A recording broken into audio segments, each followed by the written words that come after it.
అనుభవించగలం. అలా కొత్త జీవితం అనుభవించిన మనము ఎవరి పోలిక సృష్టింపబడ్డాము? దేవుని పోలికగా సృష్టింపబడ్డాం. దేవుని పోలికగా చేయబడిన మనము నీతియు యథార్థమైన భక్తి గలవారమై ఉండగలిగి సంతోషించగలుగుతాము, ఆనందించగలుగుతాము అని అన్నాడు. కాబట్టి ఏమి వదలాలి, ఏమి ధరించుకోవాలో మనకి అర్థము ఇప్పటికే అయి ఉంటుంది. కాబట్టి ఈ 2024 సంవత్సరంలో ఇవి నాతో ఉండడం వల్ల నేను చాలా సంతోషించలేకపోయానండి, దేవుని వాక్యం దగ్గరికి వెళ్ళలేకపోయానండి, దేవుని మందిరానికి వెళ్ళలేకపోయానండి, దేవుని పిల్లల సహవాసం చేయలేకపోయానండి, దేవుని సన్నిధిలో ఆనందించలేకపోయానండి, అవి విడిచిపెట్టుకోలేకే నా జీవితంలో చాలా కోల్పోయాను.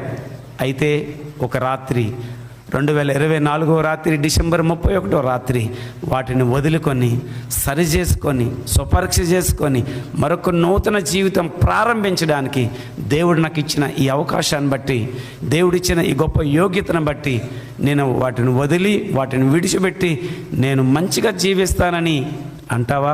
ఒక అవకాశం నీ ముందుంది. ఆ అవకాశం సరి చేసుకునే అవకాశం దేవుడు నీకు ఇచ్చాడు, నాకు ఇచ్చాడు. కాబట్టి ఈ రాత్రి మనం అటువంటి ఒప్పుకోల్లోనికి మనం వచ్చి ఒప్పుకొని సరిదిద్దుకొని నూతన సంవత్సరంలోకి అడుగు పెడితే ఆ సంవత్సరం ఎంత ఆశీర్వాదకరంగా ఉంటుందో ఇంకా మనం దేవుని వాక్యంలో చూడగలుగుతాం. ఒక ఇద్దరు మాటలు ఇలా ఉన్నాయి, అవి మీ జ్ఞాపకం చేసి చక్కటి వాక్యాన్ని మీకు అందిస్తాను. ఏంటి అనంటే, యాకోబు గురించి అడిగితే చిన్నపిల్లవాడు నుండి వృద్ధాప్యం వరకు అడిగితే మోసగాడండి అంటారు. యాకోబు ఎలాంటి వాడంటే చెప్తాం, మోసగాడండి. ఆ మోసగాడు ఒక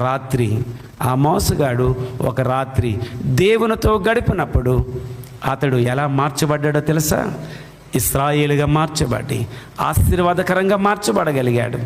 అయితే ఆ రాత్రి దేవునితో గడిపాడు, ఆ రాత్రి దేవుని దగ్గర ఒప్పుకున్నాడు, ఆ రాత్రి దేవుని దగ్గర సరిచేయబడ్డాడు. కాబట్టి ప్రపంచమంతా మోసగాడు యాకోబు అన్న మోసగాడు అతడు ఇశ్రాయేలుగా మార్చబడతాడని దేవునికి తెలుసు.